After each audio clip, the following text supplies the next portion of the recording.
and welcome to the Guidewell Insights Lounge. We're live here at xMed, Singularity University's Exponential Medicine, and this is Jessica DeMassa. I'm your host.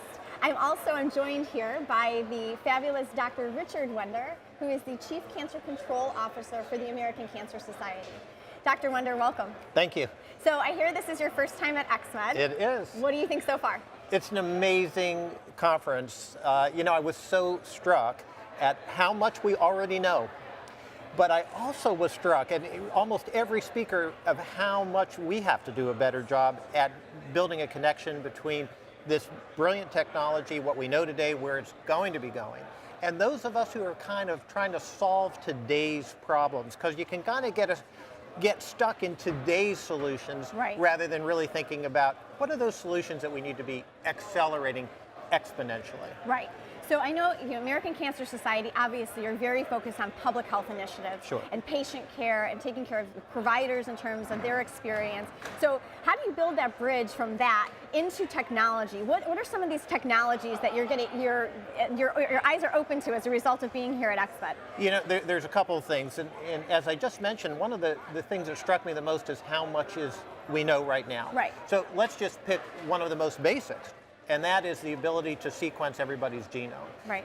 And the amount of information that already exists and that we're going to learn is extraordinary. I'm also very interested in what the microbiome can teach us about cancer, and we had an incredible talk about that. But what so many speakers touched upon, which excited me, is the ability to make this affordable, to democratize this. And are looking at the lens of not just those people who have income, those people who can afford a genome today, but are really focusing on how do we make it available for everybody, and not just in the high resource part of the world, but in lower resource nations. So it gave me a great deal of hope and promise, but it also struck me we need to move a little faster. Okay, so I've heard you speak before, and I know that making cancer care more affordable is something that obviously you are very passionate about, as well as the American Cancer Society. So taking in what you've learned here now, anything new that you can add to the conversation? Well, I think the first thing that struck me is calling for it, really providing leadership. Okay. Setting an agenda to make it more affordable, because I think if we just let the technologies keep going forward and we don't keep saying how do we make them practical, they might get so far out ahead that it takes us a decade to pull them back. Okay. So I think we should begin that dialogue right now. We're actually writing a blueprint, what we call a cancer control blueprint, to apply what is known and to address the most important questions that are not known. And I really was struck sitting here, we need to make sure that this part of the dialogue gets added to that blueprint. Excellent. You want to bring the leading edge back into the fold. Absolutely. Excellent. That's great.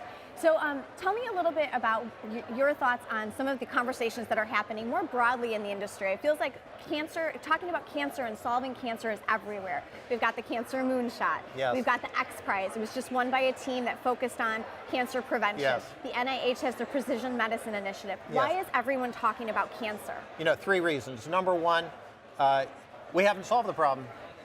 It's the second leading cause of death in the United States. It's second around the world, but it could easily become first. It's going to become first, most likely, in the United States. And in terms of years of life lost, it's already first in the United States. It touches everybody. Its emotional impact, its personal impact is so profound. So that produces an enormous drive for all of us to really want to do something. But the third thing is look at the new tools we have. And I look back just a decade, and I said, boy, I'll tell you, we're so much further behind today than where we are now. And I heard a great quote that said, when we declared war on cancer in 1970, Nixon declared war, we actually had no artillery. Today we do. Today we have tools, and we're talking about them right here at Exponential Medicine. So pulling this dialogue together, and in a way, that's more what the Moonshot is about than anything else, is getting people talking together, and we've done it all over the country as a part of the Moonshot. It's not just one thing happening in Washington. There have been dialogues all over the country. That's where we need to go. We need to get the folks who are speaking here, speaking with the clinicians and speaking with the scientists who are addressing cancer every day. Right. And I know, so Dr. Wender, I know you were on site with us at the Guidewell Innovation Center in Lake Nona, Florida. You were part of our Greater Than Cancer event, which was our immersion event. And we were talking about how do we transform the cancer experience.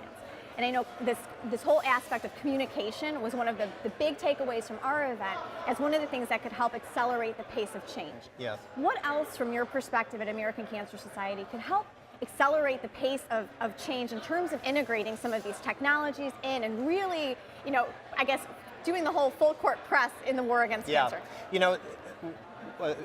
Literally just this moment, over in the conference, we're talking about digital medicine. Okay. And the amount of data that we can get from millions of people right now, from devices that are on the watch, et cetera. Mm-hmm. Nobody really has insisted that we apply that technology to people going through the cancer experience. And I have a feeling there's an enormous amount of data that we could learn every day that could give us advanced warning when people are getting sick, when they're having infection, when they're going through a serious illness, that can link up to a true oncology medical home. Yes. And create a far more synthesized experience. Excellent. So a great business opportunity there. I think it is a business opportunity. So I think we have to take that digital that's mainly we've been thinking about the heart, and we have to think about cancer prevention. The good news is, as I always say, all the things that prevent heart disease prevent cancer. That's a good thing. I'd hate it if tobacco were good for the heart and bad for cancer, but bad for everything. So I think we can get an awful lot of clues, and I think we can communicate back with patients. And I think we really can accelerate what wellness means.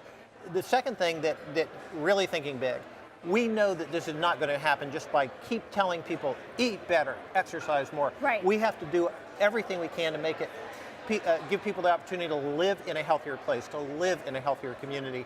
So ideas like the connected home, yes. like food availability, actually have technological solutions, both how we grow it, how we produce it. And sometimes we just think about disease, but right.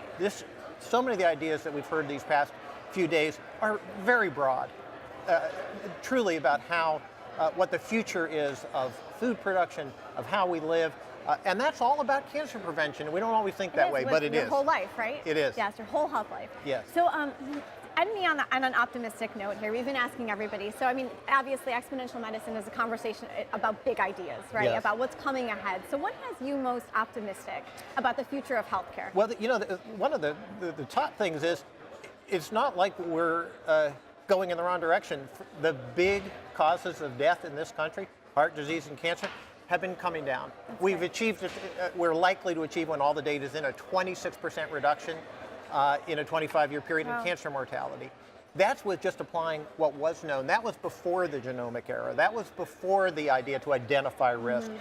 I believe that over the next decade, we will develop the ability to find almost every common adult cancer early. Good. And until at a stage that we don't even imagine today, what we think is early pancreas cancer is actually millions and millions of cells that are already cancerous. Right. We're going to be able to find disease at a much earlier stage, and then that'll give us the opportunity to figure out, can we really intervene at a stage where some of these cancers, which we consider incurable today, in fact, if you can find them early enough, we can cure them. Oh my gosh, I hope that is the future of medicine as it's predicted right here by you. I hope so. Dr. Wender, thank you so much for joining us. It's been a pleasure to have you here in the GuideWell Insights Lounge. We hope you enjoy the rest of xMed. Thank you, I'm sure I will. Thank you.